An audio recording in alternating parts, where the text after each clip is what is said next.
চীনের ইয়াংশি নদীর শেষ বৃহৎ প্রাণীগুলোর একটি হল ফিনলেস পরপয়েজ।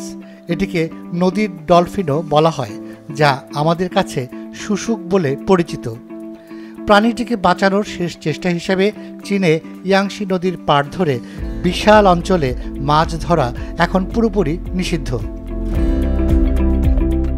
পরপয়েজ আর আমাদের দেশি শুশুক অনেকটা একই জাতের, শুধু পার্থক্য হল পরপয়েজের ডোরাসাল ফিন নেই। এদিকে শুশুক বাঁচাতে সব ধরনের মাছ ধরা বন্ধ করার কথা চীনা বিজ্ঞানীরা বলতে শুরু করেছিলেন প্রায় 10 বছর আগে। এখন তা 5 বছর ধার্য করে জারি করা হয়েছে। এই বিষয়ে নিয়মকানুন বেশ কড়া। ইয়াংশি নদী ছাড়াও সংলগ্ন হ্রদ ও উপনদীগুলোতে মাছ ধরতে গিয়ে ধরা পড়লে কারাদণ্ড দেয়া হবে। তবে এই নিষেধাজ্ঞার কারণে সমস্যাও দেখা গেছে। এর ফলে লাখ লাখ মৎস্যজীবী এখন বেকার। কিন্তু তা সত্ত্বেও পাখনাবিহীন পরপয়েজ আজও বিপন্ন।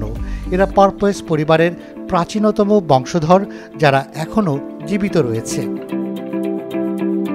উল্লেখ্য, চীনের অনেকগুলো নদী থেকে এই ফিনলেস পরপয়েজ এরই মধ্যে বিলুপ্ত হয়ে গেছে।